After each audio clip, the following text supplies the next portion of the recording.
Hey everybody, welcome back to our Advent series Expectation. I am Pastor Colie Bettivia, and here on day 16 again with my sister, Allie. Hi, Allie.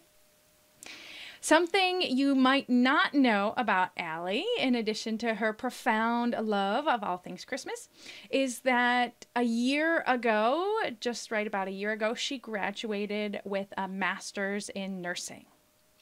And one of the things that she has told me that has happened to her along the way as she has studied to become a nurse is that all sorts of people, especially family members, but others too, have asked her to weigh in on their medical questions and issues.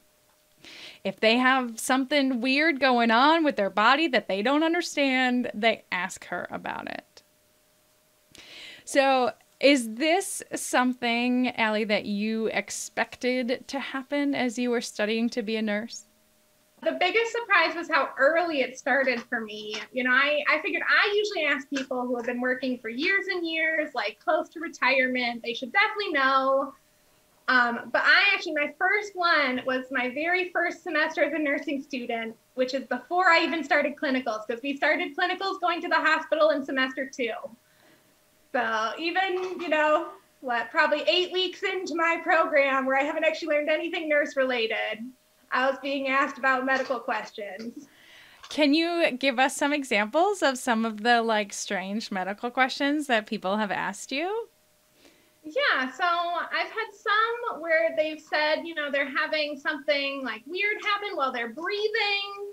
What should they do about it? What do I think it is the most important one. That I get asked something like, well, what do you think it is? And so I have to say, well, A, I'm not a doctor. As a nurse, I can't diagnose it anyways. But B, I have no idea. and my answer is pretty much always, you should go to your doctor. Other than that, I get a lot of skin questions. Hey, I have this weird mark on my arm. What do you think it might be? Should I do something about this? And then arguably I have the questions that you have asked where it's been more of just because you have that extra experience, can you look into the research and help me figure this out? And those are much better. Those I can do. Well, what resources are trustworthy, I feel like. And, some of the medical questions that we have in our lives in general, not always helpful to just Google things, right? I'm pretty sure, no matter what Google question, medical question you try to ask, just searching on the internet, you will always come up with, you have cancer and you're dying. Yeah, and dangerous.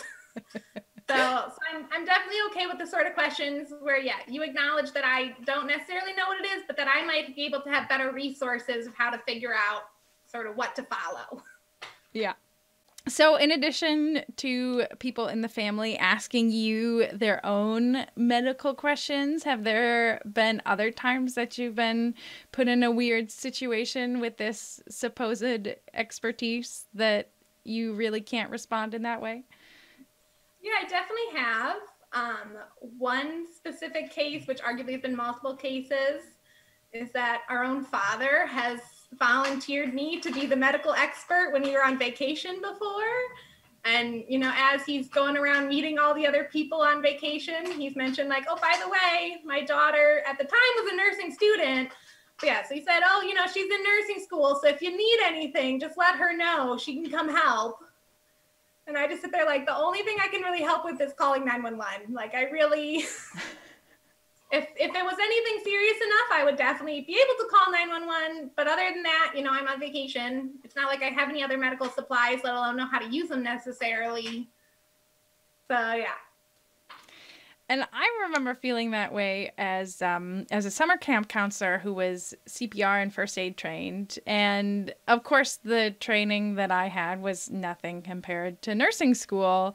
But there were several times where kids got hurt or something happened, and I felt like I didn't know how to respond because my training was just a totally different level from that. There was one time where I was a camp counselor and a teenage girl hyperextended her knee and fell over and couldn't move, couldn't get up. And I just remember thinking, like, you know, if she was bleeding all over the place, I would know how to respond to that. If she stopped breathing, I could do CPR. You know, I knew how to do that. But like a hyperextended knee, you know, I don't know what to do. You know, so we called 911. And in that moment, and other moments like that too, it was, you know, it was more about crisis management and knowing how to, you know, how to stay cool under pressure and how to handle the whole situation, and much less about actual medical knowledge. Yeah, exactly. And that's the sort of expectations that people seem to have of me, that I will magically be able to fix that hyperextended knee, you know, while we're in the middle of nowhere on vacation, as opposed to just saying, I don't know, put some ice on it and go to urgent care.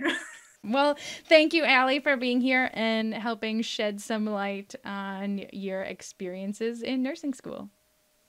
Yeah, thank you for having me again. I hope to see people soon.